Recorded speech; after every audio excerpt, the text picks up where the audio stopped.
आज की मुरली है। तो बाबा ने इसके अंदर बहुत अच्छे अच्छे राज खोले। एक तो बाबा ने बताया कि जब अंत में शिव बाबा जब चला जाएगा, जब जब विनाश हो जाएगा, उसके बाद कुछ आत्माएं तो रह जाएंगी, क्योंकि लाइफ तो तभी कंटिन्यू करेगी, जीरो से तो नहीं करेगी। तो बाबा ने कहा, तब आप सोचोगे कि बाबा आया और बाबा ने हमें जो है राजाई दी और चले गए। फिर बाबा ने ये भी बताया कि जो बहुत सारे श्री श्री जो गुरु हैं आजकल के, है ना, उनको भी शारीरिक यातनाएं या शारीरिक बीमारियां तो आती ही हैं। तो वो क्यों आती हैं? ब्रह्मा बाबा को भी थी, उनको भी खांसी बहुत आती थी। तो उसके बारे में आज बातचीत है। तो 30 तारीख की वाणी है। बाबा कह रहे हैं, मीठे बच्चे, दूर देश से बाप आए हैं धर्म और राज्य दोनों की स्थापना करने। माना, धर्म और राज्य अभी बटे हुए हैं। राज्य सत्ता है, आपको पता है, वो नेताओं के हाथ में है। जो धर्म सत्ता है, वो आपको पता है, जो धर्म के गुरु होते हैं वो अलग होते हैं ना, जो श्री श्री जिनके नाम के आगे लगाते हैं। तो क्योंकि ये सत्ता जो है बटी हुई है, इसीलिए ज्यादा पावर। और जब देवता धर्म है, तो राजाई भी देवताओं की है। दूसरा धर्म व राज्य, तो जो जैसे अभी, जैसे गुरुओं को हम श्रेष्ठ मानते हैं, उनको हम ये मानते हैं कि भाई ये हमसे ज्यादा श्रेष्ठ है, और इसीलिए उनको फॉलो करते हैं। और राज्य जो है, वो अपनी तरफ से नए नए रूल्स बना बना कर करते हैं, मगर उनको हम वैसे श्रेष्ठ नहीं मानते। देवताओं के राज्य में जो श्री नारायण है, या उनके बाद भी जो राजा हुए हैं, वो सारे के सारे ही धर्म की रीति से भी श्रेष्ठ थे और राज्य की रीति से भी श्रेष्ठ थे। वो धर्म की रीति में भी अपनी प्रजा से बहुत आगे थे, धारणाओं में उनसे बहुत आगे थे। तो इसीलिए जो है उनकी प्रजा उनको जो है इतना आदर सत्कार से देखती है। तो बाबा ने कहा, इसलिए वहां पर कोई दूसरा धर्म व राज्य नहीं है। प्रश्न है, सतयुग में सब पुण्य आत्माएं हैं, कोई पाप आत्मा नहीं, उसकी निशानी क्या है? कि वहां पे कोई भी पाप आत्मा नहीं है। तो बाबा ने कहा, वहां कोई कर्म भोग आदि नहीं होता। इसलिए आप देखेंगे कि जो मोहनजोदड़ो की भी जो सभ्यता मिली, या जो बाबा जो बताते हैं, कभी भी बाबा ने ये नहीं बताया कि सतयुग में हॉस्पिटल होंगे, वहां पे पुलिस अच्छी होगी, वहां पे अदालतें अच्छी होगी। ऐसा नहीं बताया। तो यहाँ बीमारियां आदि सिद्ध करती हैं कि आत्माएं पापों की सजा कर्म भोग के रूप में भोग रही हैं। तो ये बीमारियां क्यों हैं? क्योंकि जो आत्माओं ने जो पाप करे हुए हैं, वो जो है सामने आते रहते हैं, जिसे ही पास्ट का हिसाब किताब कहा जाता है। तो ये यही बात आगे बाबा भी कनेक्ट करेंगे कि जो आत्माओं ने पीछे किया है, बेशक वो आत्मा अभी जो है बहुत अच्छी हो गई है, बहुत पुण्य काम कर रही है, मगर जो पीछे जो किया है उसका भी तो हिसाब पूरा करना पड़ेगा। तो वो सामने आता है बीमारियों के रूप में। प्रश्न है, बाप के किस इशारे को दूरदेशी बच्चे ही समझ सकते हैं? तो जो बाबा जो ये आप देखेंगे, ये पूरी जो मुरली बाबा चलाते हैं, ये इशारों के रूप में चलाते हैं। क्योंकि बाबा अगर आज्ञा के रूप में चलाएं, तो इसमें भी हमारे विकर्म खड़े हो जाए। तो ये देखिए कितनी एक बारीकी की बात है कि शिव बाबा अगर पूरी मुरली आज्ञा के रूप में चलाए और हम चल ना पाए, तो हमारे ऊपर ही अवज्ञा आ जाए कि भगवान की अवज्ञा करते हैं। तो बाबा ने कहा, जो बाबा इशारे करते हैं, जो इशारे की भाषा से समझाते हैं, उसको दूरदेशी बच्चे ही समझ सकते हैं। और किस इशारे को? बाप इशारा करते हैं, बच्चे तुम बुद्धि योग की दौड़ी लगाओ, कि बुद्धि योग से अपना बुद्धि योग परम धाम के पास पास पास शिव बाबा के पास ले जाते जाओ। यहाँ बैठे बाप को याद करो, प्यार से याद करेंगे तो तुम बाप के गले का हार बन जाएंगे। तो अगर शिव बाबा को हम प्यार से याद करेंगे, तो शिव बाबा के गले में पिरो जाएंगे। तुम्हारे प्रेम के आंसू माला का दाना बन जाते हैं। माना अगर हमें शिव बाबा के स्नेह में स्नेह के आंसू आए, तो समझो माला का दाना बनना पक्का है। तो बाबा ने कहा कि प्रेम के आंसू जो है वो माला का दाना बन जाते हैं। गीत है, आखिर वह दिन आया आज। ये पुराने पुराने गीत हैं जिनकी एक लाइन सिर्फ लिखी होती है। तो बाबा, क्योंकि पहले तो ऐसे गीत नहीं होते थे हमारे बने हुए, तो उन्हीं गीतों के ऊपर बाबा समझे। ओम शांति। नीचे से आज पढ़ते हैं। तो यहां से बाबा कह रहे हैं, तुम जानते हो ये बाबा का रथ है। ब्रह्मा बाबा, शिव बाबा उसमें आते हैं, तो ये बाबा का रथ है। इनको नंदी गण भी कहते हैं। जो वो नंदी बैल दिखाते हैं मंदिरों में, तो वो इसका प्रतीक है, वो इस चीज का प्रतीक है। सारा दिन सवारी थोड़ी ही होती है। माना शिव बाबा कोई सारा दिन ब्रह्मा बाबा में नहीं रहते हैं। आत्मा शरीर पर सारा दिन सवारी करती है। आत्मा शरीर पर सवारी करती है पूरे दिन।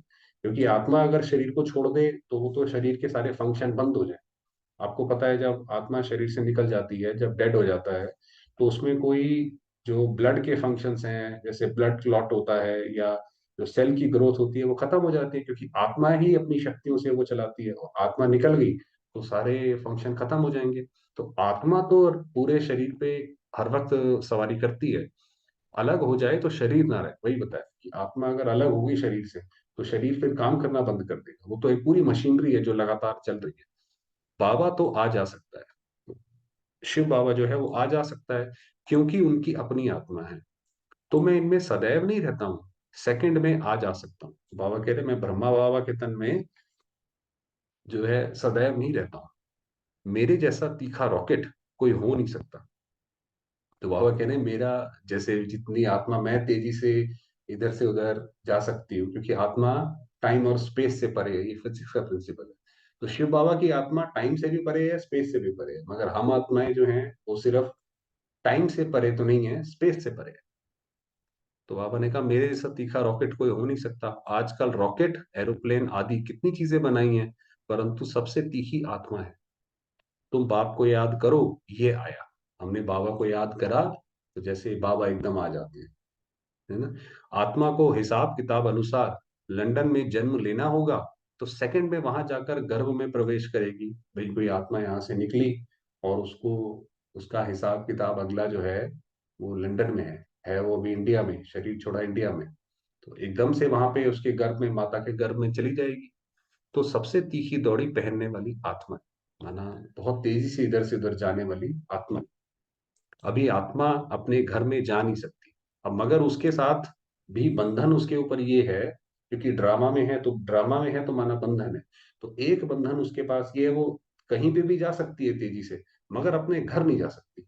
जब तक कि वो यहाँ अपना सारा हिसाब किताब उसने पूरा चुकता नहीं करा, तब तक वो घर नहीं जा सकती, क्योंकि वह ताकत ही नहीं रही है। अब वो ऊपर जाने की जो ताकत ही नहीं है, कैसे जाए, कमजोर हो गई है, उड़ नहीं सकती है।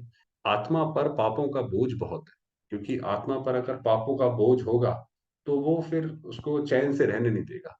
शरीर पर अगर बोझा होता तो आग से पवित्र हो जाता, माना ये बोझ जो है वो आत्मा पर है, परंतु आत्मा में ही खाद पड़ती है, तो आत्मा ही वास्तव में पतित होती है। तो आत्मा ही साथ में हिसाब किताब ले जाती है। इसलिए कहा जाता है पास्ट का कर्म भोग है। पीछे एक साइंटिस्ट, काफी सारे साइंटिस्टों ने बल्कि ये निकाला था कि मान लीजिए कोई आत्मा ने शरीर पिछले जन्म में, मान लीजिए किसी ने उसके सर पे हथौड़ा मार के तोड़ा, तो वो जब नेक्स्ट जन्म जो बर्थ लेगी तो उसके सर पे कुछ ना कुछ डिफॉर्मिटी रह जाएगी, क्योंकि वो जो अपना संस्कार है कि मेरे सर पे किसी ने कुछ मारा और मुझे ये चोट लगी, तो वो उसकी वजह से जो है वो नेक्स्ट जन्म में भी कुछ ना कुछ उसका कर्म भोग रहेगा। तो वही बाबा ने कहा कि आत्मा हिसाब किताब ले जाती है, और जो अपना अगला शरीर होता है अपने संस्कारों के अनुसार उसे नए वाले शरीर को भी डैमेज कर देती है। तो माँ बाप भी कुछ ऐसे ही उसको मिलते हैं, तो फिर शरीर उसका डिफॉर्म हो जाता है। तो वो पास्ट का कर्म हो गया। आत्मा संस्कार साथ में ले जाती है, तो वही बताया कि संस्कार के हिसाब से फिर उसको नया शरीर मिलता है। अभी भी तो आप देखेंगे ना, किसी के संस्कार होते हैं, आत्मा के संस्कार बहुत तेज है, मतलब बहुत ही चालाक है, तो उसके शरीर नए नक्श बड़े, आपको बड़े शार्प मिलेंगे। तो संस्कारों के हिसाब से शरीर बदलता है। कोई जन्म से लंगड़ा होता है तो कहा जाता है पास्ट में ऐसे कर्म किए। तो वही बताया, जन्म जन्मांतर के कर्म हैं जो भोगने पड़ते हैं। सतयुग में है ही पुण्य आत्मा। अब सतयुग में क्यों किसी के कोई ऐसे कोई नहीं पैदा होता, क्योंकि वहां पे आत्मा ने अपने सारे जो पाप थे वो पूरे कर लिए, अब वो सिर्फ पुण्य बचे हैं। वहां ये बातें होती नहीं। यहाँ है सब पाप आत्माएं। सन्यासियों को भी अर्धांग हो जाए, माना लकवा लग जाए, तो कहेंगे कर्म भोग, सन्यासियों को भी लगता है। अरे महात्मा श्री श्री 108 जगत गुरु, फिर ये बीमारी क्यों, कहेंगे कर्म भोग। वही बताया कि अपने पुराने तो कर्म भोग हैं, वो तो चुप चुप तो करने पड़ेंगे। देवताओं के लिए ऐसे नहीं कहेंगे। गुरु मरेगा तो फॉलोअर्स को जरूर अफसोस होगा। बाप पर भी जास्ती लव होता है तो रोते हैं। स्त्री का पति से जास्ती लब होगा तो रोएगी। पति दुखी करने वाला होगा तो नहीं रोएगी, फिर कहेगी चलो अच्छा हुआ। अच्छा मोह नहीं होगा तो समझेगी भाभी भाई आपका मोह नहीं है, और उसने दूसरी आत्मा ने शरीर छोड़ा, तो आप कहेंगे भाई ये तो भाभी थी, ये तो होना ही था ऐसे। तो तुम्हारा भी बाप के साथ बहुत लव है। तो शिव बाबा के साथ, ब्रह्मा बाबा के साथ, बाप दादा के साथ पिछाड़ी में बाबा चला जाएगा, तुम कहेंगे ओहो बाबा चला गया, जिसने इतना सुख दिया। कि जब बाबा, जब अंत का जैसे भी सीन बताया कि अंत में जब, अभी तो क्या है, अभी भी बाबा है, आप बाबा को याद करो, उसकी जो है याद से आपको रिस्पॉन्ड मिलता है। फिर अंत में तो वो खत्म हो जाएगा, वो रिस्पॉन्ड भी मिलना बंद हो जाएगा, तो फिर बाबा चला गया। तो पिछाड़ी में बहुत रहते हैं, वही बताया कि विनाश के बाद भी पिछाड़ी में रहते हैं, बाप से बहुत लव रहता है। तुम कहेंगे बाबा हमको राजाई देकर चला गया, प्रेम के आंसू आएंगे, दुख के नहीं। वही विनाश की बात जब होगा, कि जब राजाई सामने दिखाई पड़ेगी, तो याद आएगा कि भाई ये शिव बाबा ने दिया, और फिर वो आत्माएं भी शरीर छोड़ के चली जाएंगी, फिर नई जो है जनरेशन स्टार्ट करेगी। तो यहाँ भी बच्चे बहुत समय के बाद आकर बाप से मिलते हैं, तो प्रेम के आंसू आते हैं। ब्रह्मा बाबा से कितने बच्चे मिलते थे, उनके सब आंखों में आंसू रहते थे। ये प्रेम के आंसू फिर माला का दाना बन जाए।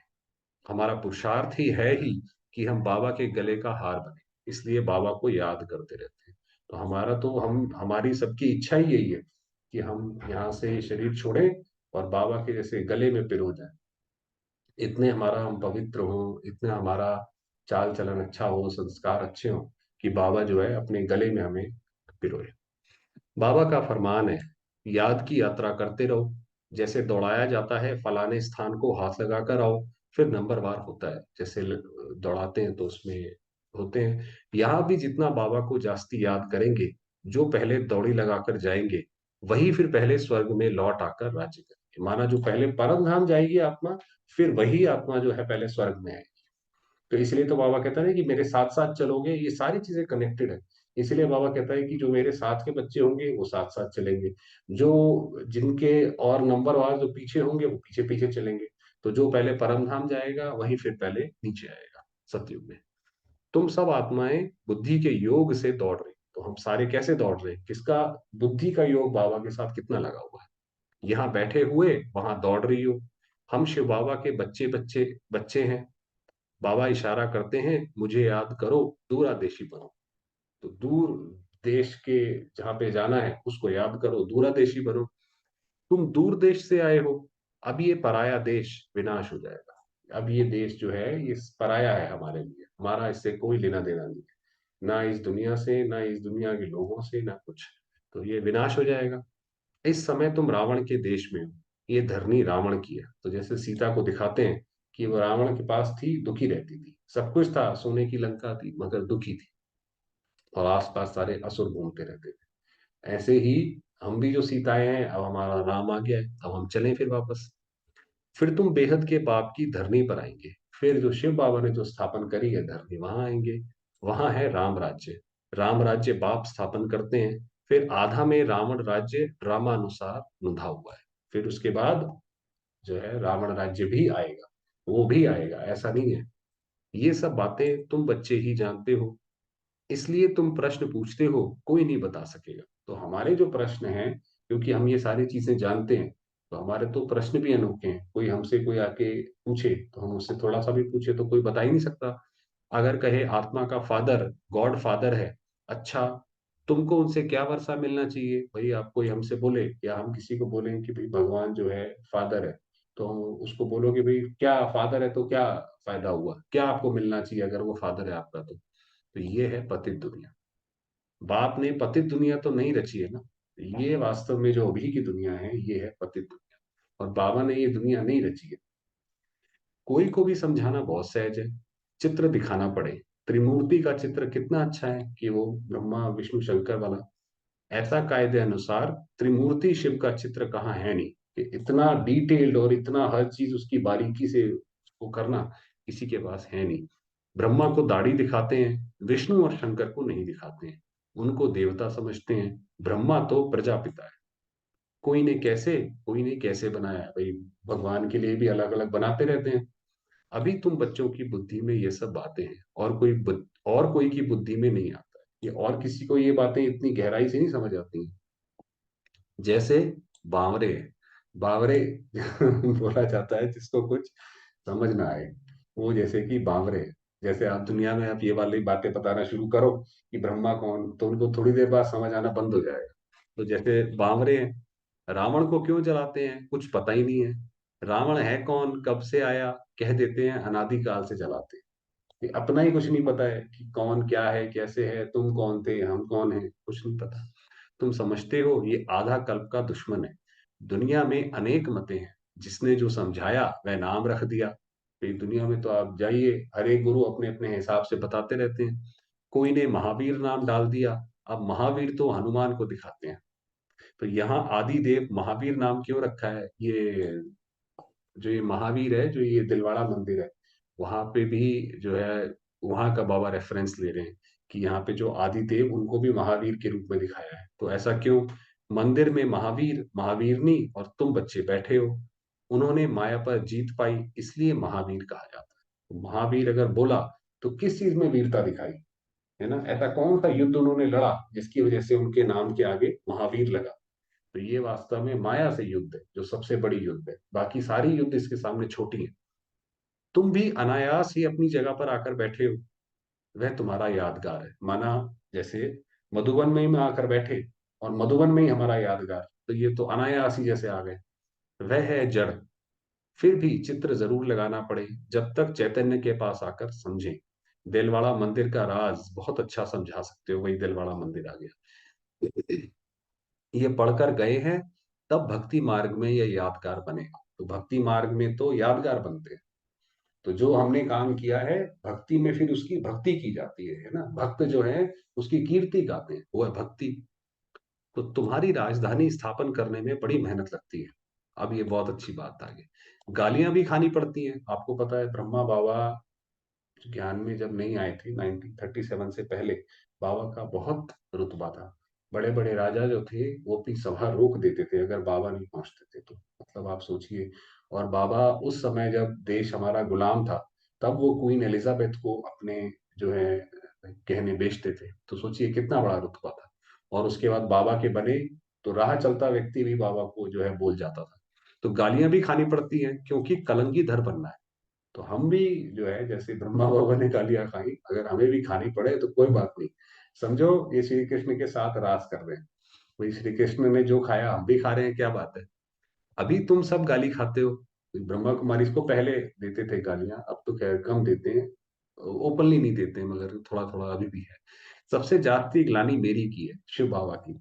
फिर प्रजापिता ब्रह्मा को भी गाली देते हैं। मित्र संबंधी आदि सब बिगड़ पड़ते हैं। विष्णु व शंकर को थोड़े ही गाली देंगे। बाप कहते हैं मैं गाली खाता हूँ, शिव बाबा कहते हैं मैं गाली खाता हूँ। तो तुम बच्चे बने हो तो तुमको भी हिस्सा लेना पड़ता है।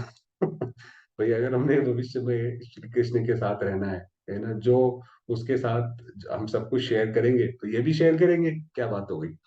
तो इसीलिए बाबा ने कहा तुम्हारा भी। और बाबा ने एक मुरली में ये भी बोला था कि अगर तुम्हें गाली देते हैं तो समझो वो डायरेक्ट ब्रह्मा बाबा को ही इनडायरेक्ट रूप में ब्रह्मा बाबा को देते हैं।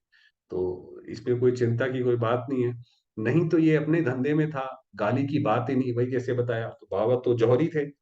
सबसे जास्ती गाली मुझे देते, क्योंकि शिव बाबा को ये बोला ना कि ठिक्कर पत्थर सब में है, जानवर में सब में भगवान है। तो ये तो गाली दी भगवान को। आप किसी इंसान को बोलो कि भाई कोई गाली देते हैं तो कुत्ते उत्ते बोलते हैं, तो उसको बुरा लगता है। और भगवान को बोला तो उसमें सब में बोल दिया।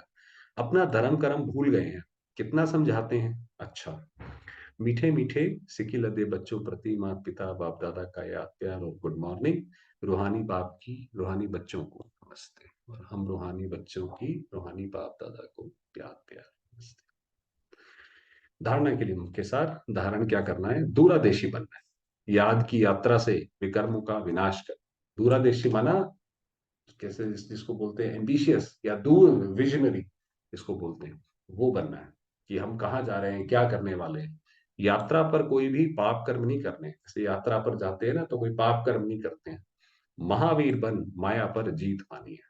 ग्लानि से डरना नहीं है, कलंकीधर बनना है। कोई हमें गाली दे तो सोचो भाई मैं बाबा के साथ जो है कलंकीधर बन गया, एक तिलक हमें भी लग गया। वरदान। सर्व शक्तियों का अनुभव करते हुए समय पर सिद्धि प्राप्त करने वाले निश्चित विजयी भाव। कि सर्व शक्तियां अपने आप में अनुभव हो। जब आप बोलो कि मैं आत्मा शांत स्वरूप हूं, तो जैसे पूरी आत्मा, उसका मन और पूरा शरीर जैसे शांति के उसमें डूब जाए। तो ये सर्व शक्तियों का अनुभव करते समय समय पर सिद्धि प्राप्त, तो समय पर वो सिद्धि प्राप्त हो तो निश्चित विजयी बनेंगे। सर्व शक्तियों से संपन्न निश्चय बुद्धि बच्चों की विजय निश्चित है। तो जो सर्वशक्तियों से संपन्न है उसकी विजय हो जाएगी।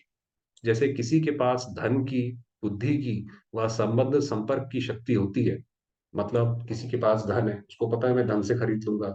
किसी को लगता है कि मेरी बुद्धि इतनी तेज है, मैं सारे काम कर सकता हूँ। किसी को अपने संबंध संपर्क की होता है कि भाई मैं तो इतने लोगों को जानता हूँ, कोई भी काम करवा सकता हूँ। तो ये शक्ति होती है तो उसे निश्चय रहता है, ये क्या बड़ी बात है, कुछ भी होगा तो कहेंगे अरे नहीं नहीं, हम उसको जानते हैं ना, हम करवा देंगे। आपके पास तो सब शक्तियां हैं, सबसे बड़ा धन, अविनाशी धन सदा साथ है। तो धन की भी शक्ति है, बुद्धि और पोजीशन की भी शक्ति है। तो अविनाशी धन, जैसे बाबा ने बताया क्या अविनाशी धन है, कि भाई अगर आप एक शिव बाबा को स्नेह का पानी दो, तो बाकी सारी आत्माएं आपको अपने आप स्नेह देंगी। ये कितना बड़ा ज्ञान मिल गया हमें। तो हमें हमें बाकी सारी चीजें इकट्ठ करने की जरूरत ही नहीं है, सिर्फ एक शिव बाबा को आप स्नेह देते रहो, बाकी आत्माएं अपने आप आपके आगे पीछे आएंगी। इन्हें सिर्फ यूज करो, स्व के प्रति कार्य में लगाओ, तो समय पर विधि द्वारा सिद्धि प्राप्त हो। तो वही बताया, तो इन्हें यूज करो, खाली ऐसा सुन लिया और उसको यूज नहीं करा तो फायदा नहीं, उसको यूज करो पूरी तरीके से, तो फिर सिद्धि प्राप्त होगी। स्लोगन दिया, व्यर्थ देखने व सुनने का बोझ समाप्त करना ही डबल लाइट है। कि व्यर्थ देखें और फिर सुने और फिर उसको बुद्धि से निकालें, इतनी मेहनत करें, अरे भाई करो ही नहीं ना शुरुआत में, तो फिर डबल लाइट बन जाएंगे, फिर आत्मा जो है बिल्कुल उड़ेगी। चलिए समय हुआ है बहुत, बाबा को।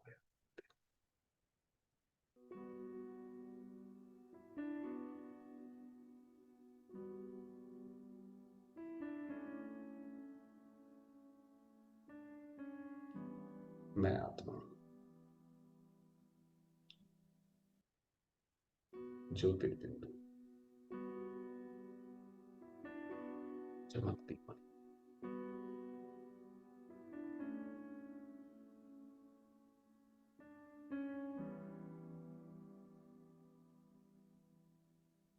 पवित्रता की किरणें चारों ओर फैला रही हैं।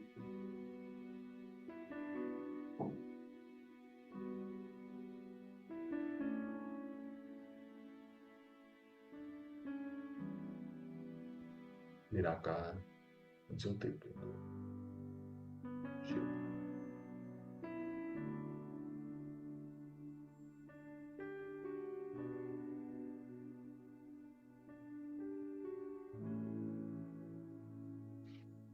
चमकती ज्योति,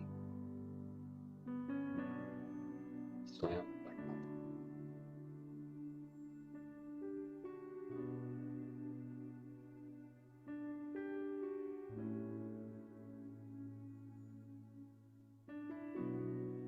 उनकी अनुपम कृपा,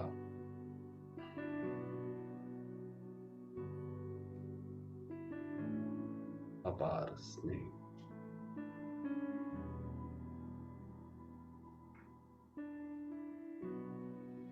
मुझे आत्मा पर बरस रहा।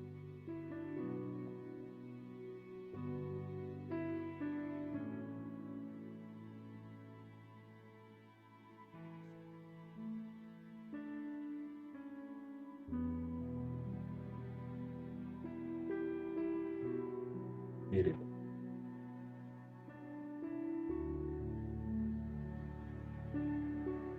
मेरे पिता,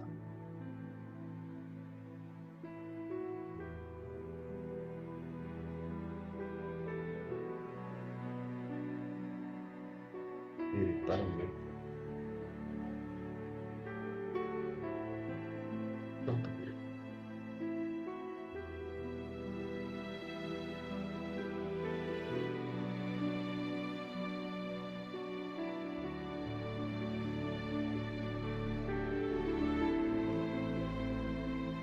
मैं आत्मा परमात्मा छत्र छाया के नीचे।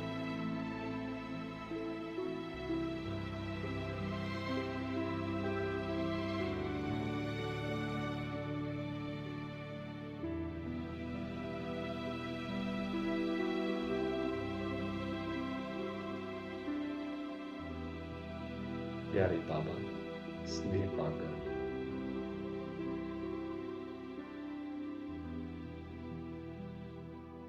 मैं आत्मा निश्चिंत,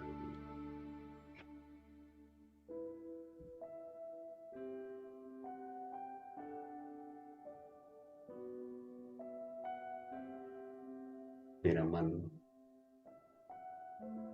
आनंद विभोर।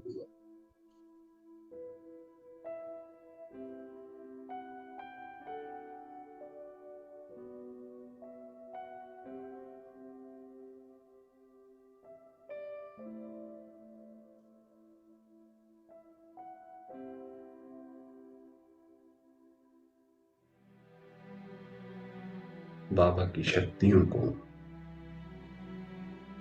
स्वयं में समाहित जाती है।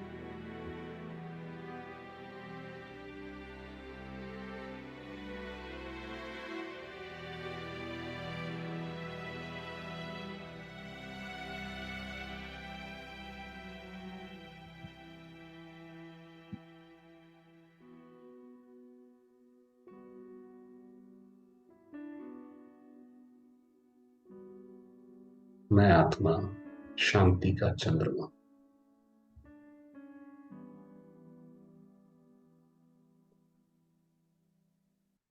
सारे संसार को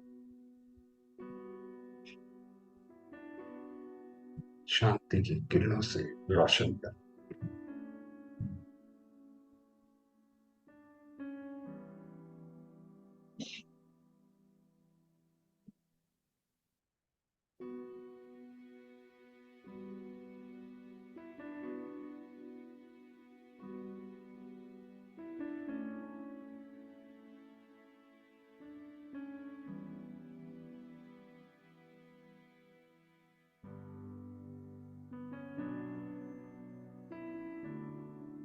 सारे संसार में शांति व्याप्त है।